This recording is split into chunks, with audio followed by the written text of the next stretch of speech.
Hi everyone, it's Katrina. Number 9. The Line. The plan for the Line in Saudi Arabia is to make it the most livable city in the world. This city will consist of 2 skyscrapers covered in mirrors. But it's not a tower city stretching to the heavens. It's a narrow city that will stretch across the desert 100 miles. 2 skyscrapers encased in mirrors 100 miles long. That's insane to imagine. If the proposed plan comes to fruition, the Line will become home to 9 million people. Some experts have called it the ultimate achievement for high-density living. Others think it's a fantasy of science fiction.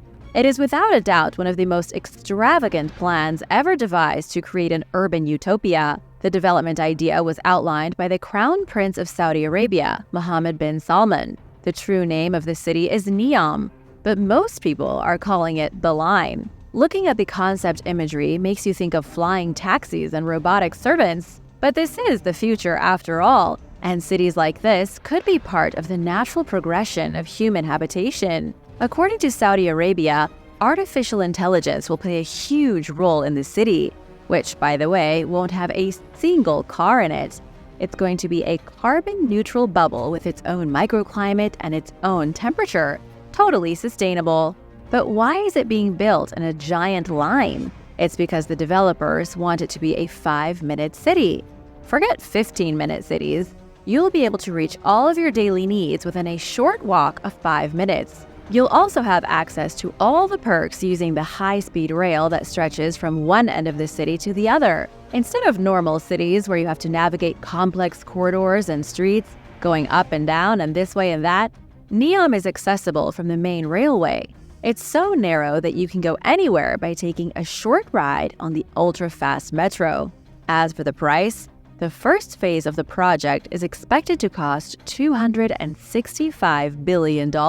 It should be completed by 2030, and only then will the world see what comes next.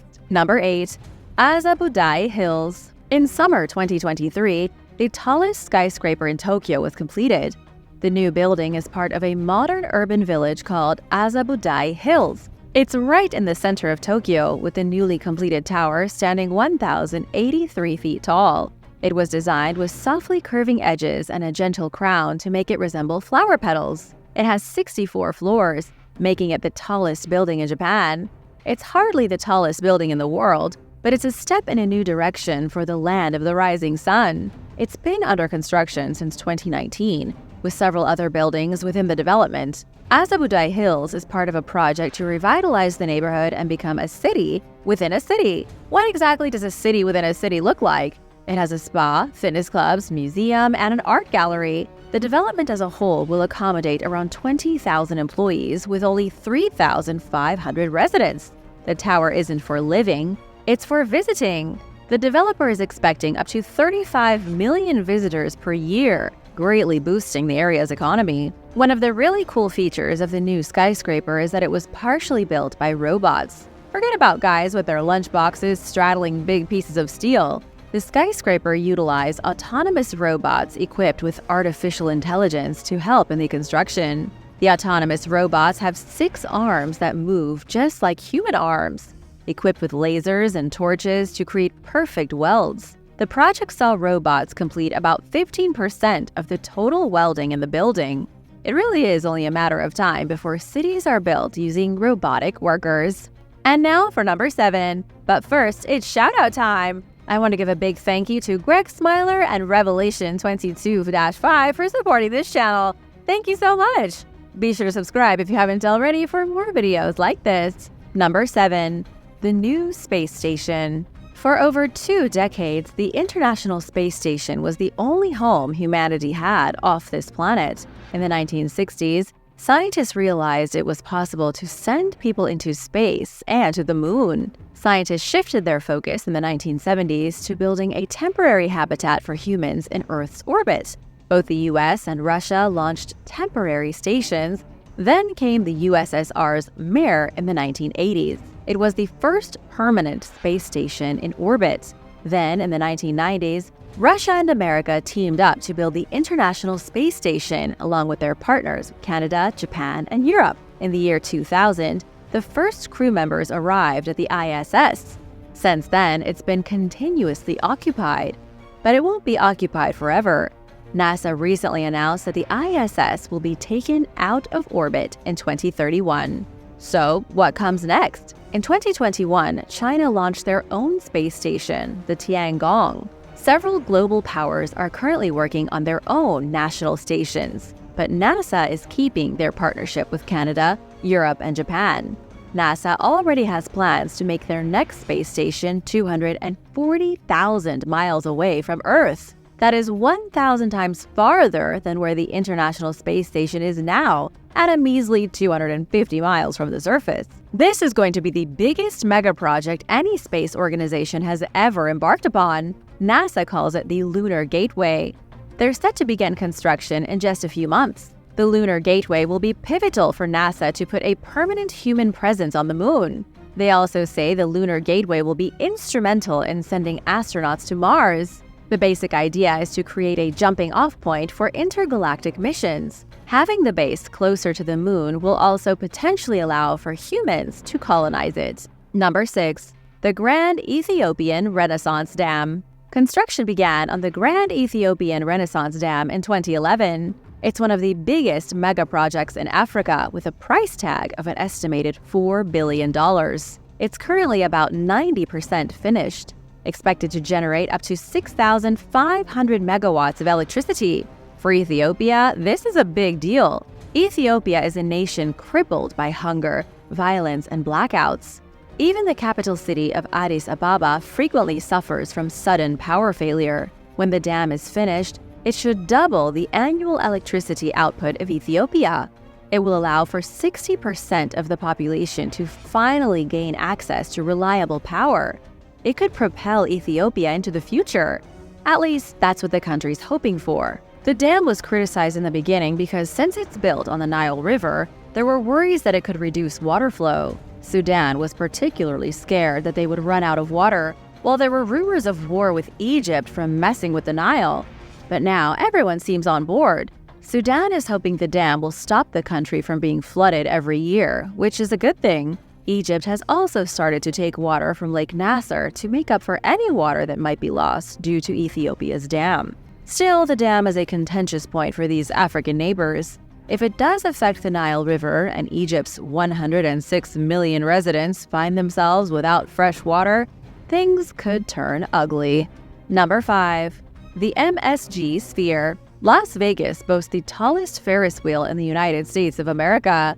It has the strongest light beam on the planet, and now its mega project, the MSG Sphere, will be the biggest sphere in the world. It has just recently made its official debut, set to be the most impressive entertainment complex in America. The enormous sphere will host live music events, boxing matches, and all those kinds of things. Those who attend the live events here will be surrounded by a massive 16K LED display with augmented animations. The chairs have special haptics so that you can feel different bumps and movements. You can feel the wind in your face. There are going to be different smells floating around. It's a very unique experience and nothing like anything that's ever been done before. It's basically a 360 Jumbotron that cost $2.3 billion. The operations officer of the project, Rich Claffey, compared the experience to the IMAX. It's the live-action version of IMAX, with the screen starting at ground level and climbing 250 feet high.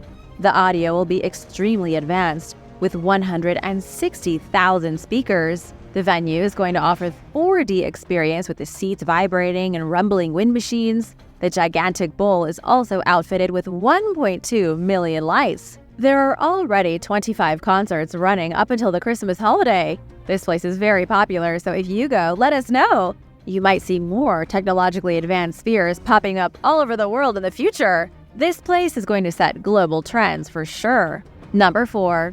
U.S. HighSpeed Rail. There are several high-speed rail projects in the U.S. that could finally bring America up to speed with the rest of the world. For such a large country, the rest of the planet is kind of baffled on how the U.S. doesn't have high-speed trains. The fastest train right now in the U.S. travels at a measly 150 miles per hour. Trains in China and France travel at over 200 miles per hour. That could change soon because across the country, there's $66 billion being put toward the creation of new railways. The newest high-speed line is the Bright Line service from Miami to Orlando, which begins this September 2023. It reaches a maximum of 125 miles per hour, which is the bare minimum speed required for a train to be considered high speed. There's a lot of money being put into other trains too. A new fleet of trains connecting Boston to Washington, D.C. are set to open in 2024, reaching speeds of 160 miles per hour. Brightline is also hoping to connect Las Vegas with Los Angeles in 2027. Their high-speed trains will reach 180 miles per hour.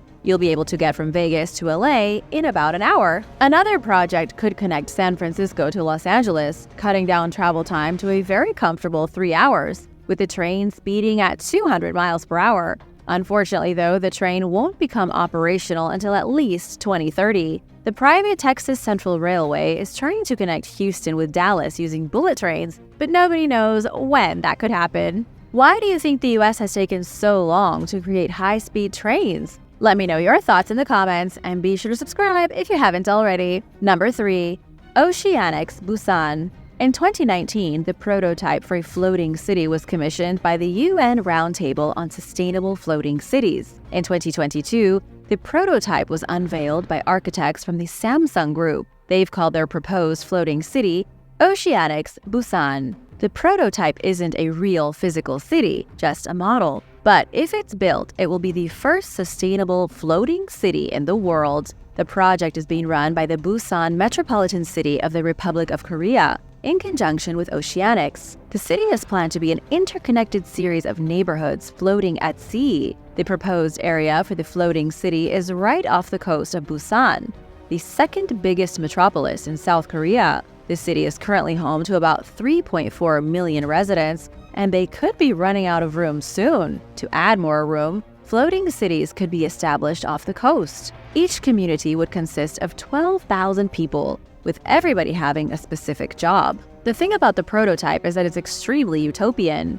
The idea is that everybody will serve a specific purpose to make the city sustainable. The initial construction of Oceanics Busan will consist of 3 platforms for the 12,000 residents. 6 integrated systems will work together to achieve what's known as a circular economy: a closed-loop water system, net zero energy, coastal habitat regeneration, food, zero waste, and mobility. These things will work together to generate 100% of everything needed in the city. The plan is to have these 12,000 people essentially living on floating platforms while producing zero waste and supplying their own water and food. But they won't be totally cut off from civilization. There will be bridges connecting Oceanics Busan to the mainland.